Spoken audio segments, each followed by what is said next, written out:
আসসালামু আলাইকুম ওয়া রাহমাতুল্লাহি ওয়া বারাকাতুহু। সুপ্রিয় দর্শক শ্রোতা, আমরা জানি হযরতে সুলাইমান আলাইহিস সালামের ছিল অবিস্মরণীয় এক রাজত্ব। মানুষের পাশাপাশি জিন জাতি, বায়ুমণ্ডল, পশু পাখি ইত্যাদিও ছিল তার রাজত্বের অধীনে। বিশেষ কিছু পাখি ছিল তার রাজকর্মে নিয়োজিত। এর মধ্যে উল্লেখযোগ্য একটি পাখি ছিল হুদহুদ। এই পাখির দায়িত্ব ছিল হযরত সুলাইমান আলাইহিস সালাম মরুভূমি বা জনমানবহীন প্রান্তরে বের হলে পানির অন্বেষণ করা। হঠাৎ একদিন হুদহুদ পাখি উদয় হয়ে গেল। কিছু না জানিয়ে এভাবে উদয় হয়ে যাওয়া হযরত সুলাইমান আলাইহিস সালাম রাগান্বিত হলেন এবং যথাযথ কারণ দর্শাতে বললেন। কারণ দর্শাতে ব্যর্থ হলে কঠিন শাস্তির ওয়াদা করলেন। বেশ কিছু সময় পার হওয়ার পর হুদহুদ ফিরে এলো। হযরত সুলাইমান আলাইহিস সালাম জানতে চাইলেন সে কোথায় গিয়েছিল। হুদহুদ তখন বলল, আপনি অবগত নন এমন একটি বিষয়ে আমি অবগত হয়েছি। আমি আপনার কাছে সাবা থেকে নিশ্চিত সংবাদ নিয়ে আগমন করেছি। আমি এক নারীকে সাবাবাসীদের উপর রাজত্ব করতে দেখেছি। তাকে সবকিছু দেওয়া হয়েছে এবং তার একটা বিরাট সিংহাসনও আছে। আমি তাকে এবং তার সম্প্রদায়কে দেখলাম তারা আল্লাহর পরিবর্তে সূর্যকে সেজদা করছে। বর্তমানে ইয়েমেন অঞ্চলের সাবাবাসীর সেই রানীর নাম ছিল বিলকিস। সুলাইমান আলাইহিস সালাম হুদহুদের সংবাদ নিশ্চিত হতে চাইলেন এবং তাদেরকে সূর্য পূজা ছেড়ে এক আল্লাহর ইবাদত করতে বললেন।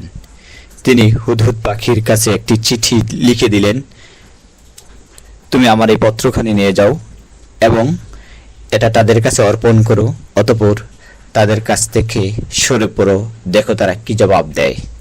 সেই চিঠির ভাষ্য ছিল এমন, এই পত্র সুলাইমান আলাইহিস সালামের পক্ষ থেকে তার অসীম দাতা পরম করুণাময় আল্লাহর নামে শুরু করছি। আমার মোকাবেলার শক্তি প্রদর্শন করো না এবং বশ্যতা স্বীকার করে আমার কাছে উপস্থিত হও। পত্র পেয়ে রানী বিলকিস রাজ্যের বিজ্ঞ লোকদেরকে জরুরি তলব করলেন। নিজেদের করণীয় বিষয়ে পরামর্শ চাইলেন। সভাসদগণ নিজেদের শক্তি সামর্থ্য ও সৈন্যবাহিনীর কথা উল্লেখ করলেন। তারা বললেন, আমরা শক্তিশালী এবং কঠোর যোদ্ধা, এখন সিদ্ধান্ত গ্রহণের ক্ষমতা আপনার। প্রকারান্তরে তারা অবশ্যই বর্ষসা স্বীকার না করে যুদ্ধের করার পরামর্শ দিলেন। কিন্তু রানী বিলকিস আরো গভীরভাবে বিষয়টা নিয়ে বাস্তবমুখী চিন্তা করতে বললেন।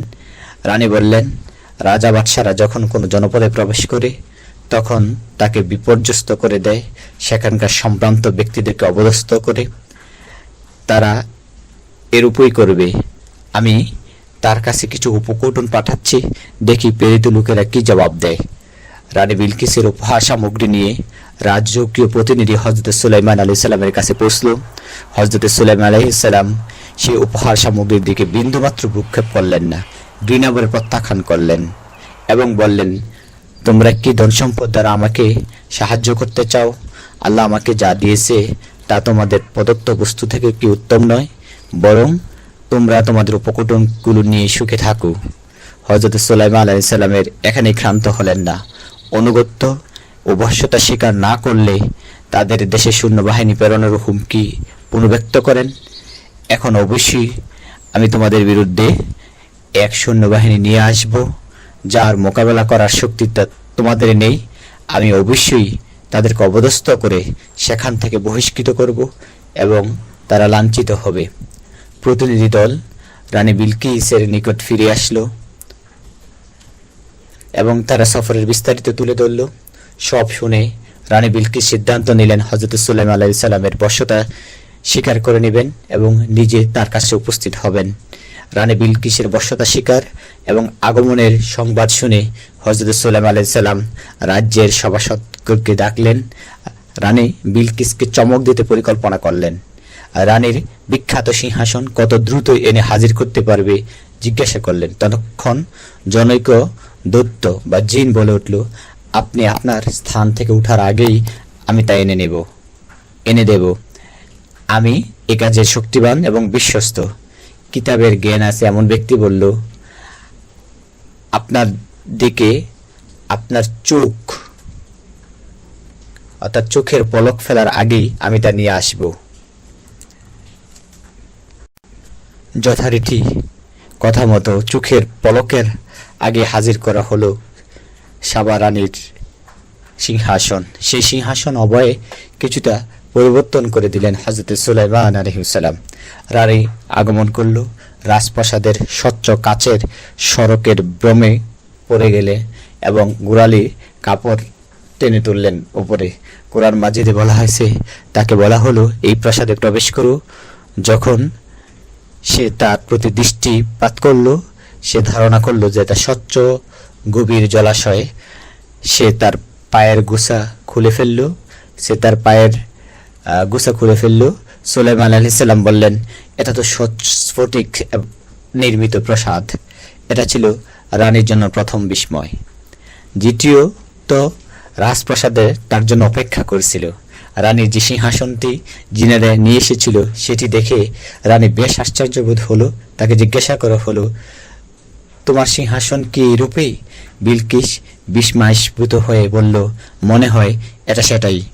আমরা আগেই সমস্ত বিষয় অবগত হয়েছি এবং আমরা আজ্ঞাবহ এসেছি। আমরা মহান পরাক্রমশালী আল্লাহর উপর ঈমান আনলাম।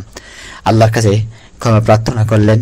কোরআন মাজিদে এসেছে, বিলকিস বলল, হে আমার পালনকর্তা, আমি তো নিজেদের প্রতি জুলুম করেছি। আমি সুলাইমান আলাইহিস সালামের সঙ্গে বিশ্বজাহানের পালনকর্তা আল্লাহ রাব্বুল আলামিনের কাছে আত্মসমর্পণ করলাম। অতঃপর রানী বিলকিসের মাধ্যমে একটি সাম্রাজ্য ঈমানের আলো ছড়িয়ে পড়ল। আল্লাহ রাব্বুল আলামিন আমাদেরকে সঠিক এবং সত্য পথে থাকার তৌফিক দান করুক। আসসালামু আলাইকুম ওয়া রাহমাতুল্লাহি তাআলা ওয়া বারাকাতুহু।